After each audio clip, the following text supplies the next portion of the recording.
Hello, everybody. I'm Gary Ebersol. Richard Kipling here. And I'm Randy Schultz. Welcome to Camp Codger, a podcast for people in their golden years. Join us to hear rocking chair wisdom from three old guys. Today, we're joined by the Codger wives as we continue our exploration of the snowbird life. Randy, take it away. Hello, campers. We're back at Camp Codger. Guess what? We're still in Goodyear, Arizona. This is sort of part 2 of our Goodyear recording session. This session is called Happy Hour with the Codger Wives. Yes, there are 6 of us seated around the table. We've got our wives here. We've got the Camp Codger counselors. And we're going to just have an open-ended discussion. But since we are in Goodyear, let's start, ladies, by having you share a little bit about how today was. Because we were kind of being, we were being snowbirds in training. How was that for you guys? On a previous episode, we heard all about the guys and what the day was like for us. I want to hear from you ladies. What do you think? Patty Schultz here. And I wanted just to say over a little bit of libations. Cheers to you. Cheers. Being a snowbird, I feel like a fledgling. I feel like this is all new and trying to figure it out. Am I happy to be away from the cold winter weather of Colorado? You betcha. But more importantly, happy to be here with friends. So thank you all for coming. Happy to host. It's just been wonderful. I've really enjoyed it. Round of applause. Round of applause. We are enjoying it immensely. I'm even enjoying pickleball. Yay! And you did great. It's my new sport. All right.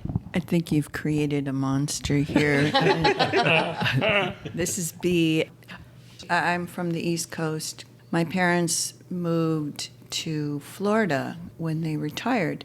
So the snowbirds were the Canadians. They never really identified as snowbirds. Interesting. They were just retirees who went to Florida. As the offspring, we all really enjoyed it. We did have a really good day today. It was really fun. Allison, how about you? Well, this is Richard's better half. Truly better. We've had a wonderful day. The thing that I really think that is attractive for snowbirders, and that for me in retirement is wonderful, is being outdoors. We have spent the day outdoors. Hiking, paddleboard? No, pickleball. No, paddleboarding in the desert is a little difficult. A little difficult. But one of the things I think is the value of having exposure to sunshine. I have spent, at the advice of my dermatologist, many years hiding from the sun. And everything I'm reading now suggests that we may have overdone it. So I'm finding it joyful to just be out moving around in the sun with sunscreen, protective clothes, blah, blah, blah. But that's the joyful part of snowbirding, I think, is that people can be out in the sun, and we need it for our health, for our bone health, for our brain health, moving around. So we're not reclining and eating bonbons, although that would be okay too. That's in the hot tub tonight. But Allison, what you're saying is correct in that, as we were hiking and we were seeing these wonderful wildflowers in the super bloom, that was really amazing. And you don't see that in the desert very often. So they've had a lot of rain here in southern Arizona and Goodyear. And it's been wonderful to see this many flowers and the blue sky. And, just again, the time outdoors and how healthy and wonderful and active we've all been.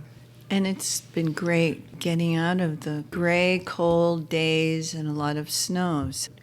Patty, Randy, we're not leaving. We're here for another week. We will not kick you out of the nest. You're always welcomed. Well, what we've experienced in the last few days is essentially a winter vacation. I mean, we're pretending to be snowbirders, but we're going to go back home, right? We're not spending a month or 3 out here. I'm just curious, ladies, did you ever take winter vacations? That's an interesting question. My family didn't. I grew up in Philadelphia. Vacations were strictly for the summer, down at the beach, the Jersey Shore. Unless you were a skier, some families are skiers, mine was not. We didn't take winter vacations. Where would we go? I came from a working class family, and we lived in cold New England.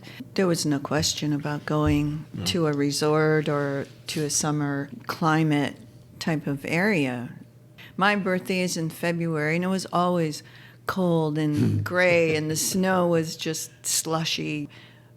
Well, I didn't even know about people who went in the winter down to Florida or South Texas or Arizona or anywhere else. I mean, I really didn't know about that. No, we just toughed it out. You know, we talked today about our parents' retirements and how different they looked from what we want retirement to be, that we're kind of creating a pattern for our own retirement. We had no mentors available to us. My father retired, and he instantly sunk into a cozy chair. He used to read the Encyclopedia Americana from letter A to as far as he could get. That was, perfect joy for him, and watch TV news. We saw today, and we manifested what an active retirement is. We saw people of all ages on the pickleball court.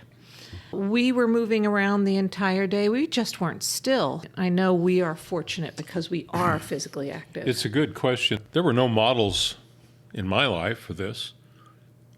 I have to say, my parents did role model their retirement. When they went to Florida, it was very similar to what we did today.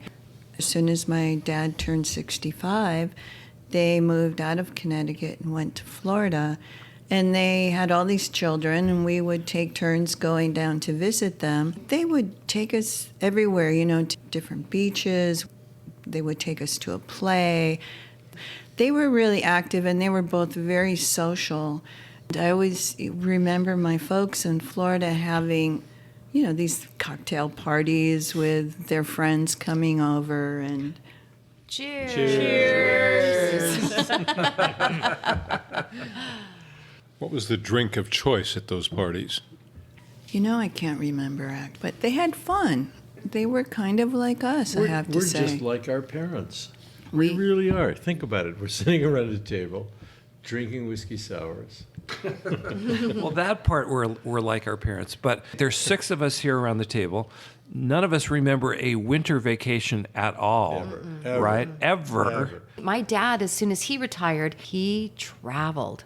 And when he was home in Santa Fe, he was busier than he was when he worked, because he was always the guy that the widowed ladies would call to help fix something in their house. He was a busy guy. He always putzed. That was his word. He always putzed.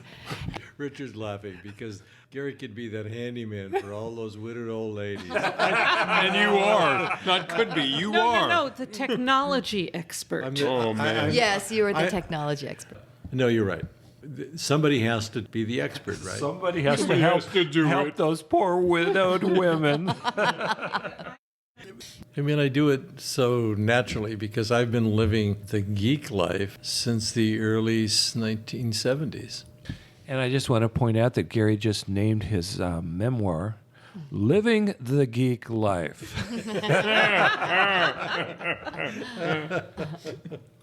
Well, Randy and I had a really good time planning our Camp Codger Cactus Camp retreat and coming up with, the daily itinerary, starting with revelry and revelry. Reveille. There was revelry. Yes. yes. Yeah.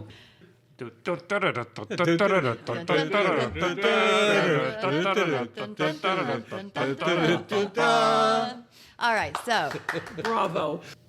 I'd like to think that we're inspiring our kids, our collective set of many kids spread across the country between the 3 couples. We're at the point in life where we can give ourselves permission to take time off and have fun and get away. And I remember back, in the corporate world in my 30s and 40s, and I didn't do that. Mm-hmm. So I hope our kids can look at us now and say, yeah, you know what? That kind of getting away and creating a retreat is a good thing. I worry a little bit about our kids. I think economically it's tougher for them. They work really hard. But what's hilarious is every time, and it's particularly when Richard talks to his kids, we are away. Their mentors On the are road. constantly on the road.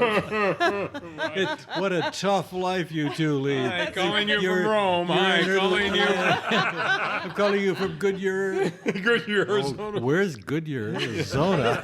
That's, yeah, our kids will say something like, "Where are you now?" We need our babysitter back. Roger, did you call Richard Roger? I didn't say Roger. Roger brings up a good point here.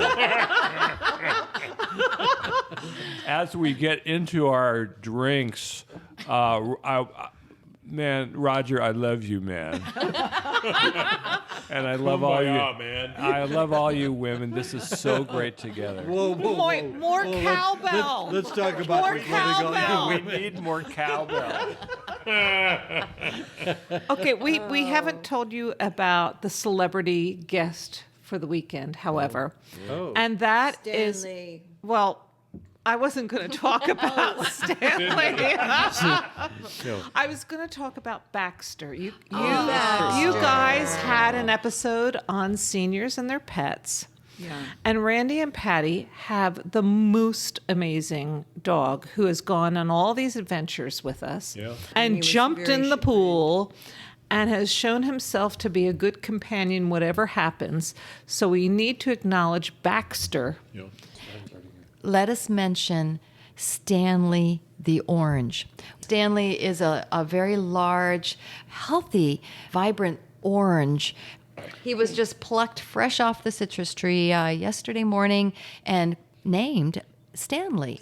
Have we asked him what he thinks of the snowbird life? Stanley, what do you think of the snowbird life? Well, thanks for asking. You know, I really like this Goodyear life, and I like growing here. And since I've been picked from the tree, I feel liberated. Thank you very much. Thank you. But Thank you, don't thank you, squeeze Stanley. me too much. That's right. Excuse me, but Stanley is very zen. He's quiet. Excuse me? Stanley is a zen orange. He's actually a teacher. Is that He's kind of enlightened. be like an orange, have a thick skin, but be sweet on the inside? Oh, Patty. very nice. Stanley is a Zen master. Thank You know, and all this time I just thought he was an orange, but that's awesome. I was thinking a nice glass of orange juice tomorrow. No, not that. Campers, I don't know if this version. This virgin. Where's the virgin? I don't see any. Leave that in. That's a blooper if ever I heard one. Yeah, this version can be edited. I can absolutely ensure that Virgin will be in this one. Before we started recording, we said, how do we get the word virgin into this show? And we did it. And what happens when you have five people drinking? 6 people. Five. That's what happens. You One, think 2, 3, 4, 5, 6 people drinking. 5 of them drinking whiskey sours. Rest of us getting by with a glass of wine or two. Two.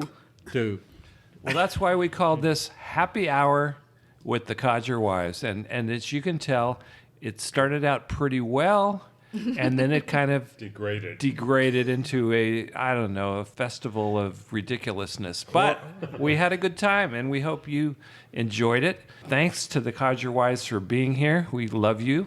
And thanks for listening to Camp Codger. That's a wrap. That's a wrap. Very That's what that good. means. That's a wrap. Yeah. Good. Join us next week when we talk with Steve Lopez, an award-winning American journalist and 4-time Pulitzer Prize finalist. He's been a columnist for the Los Angeles Times since 2001 and just published a new book titled Independence Day: What I Learned About Retirement from Some Who Have Done It and Some Who Never Will. His newest column, called Golden State, focuses on the blessings and burdens of advancing age. If you enjoyed this episode, subscribe to Camp Codger in your favorite podcast app or sign up on our website. As always, we would love to hear from you. Drop us an email at campcodger@gmail.com, post a comment at www.campcodger.com, or leave a voicemail at 505-216-6171.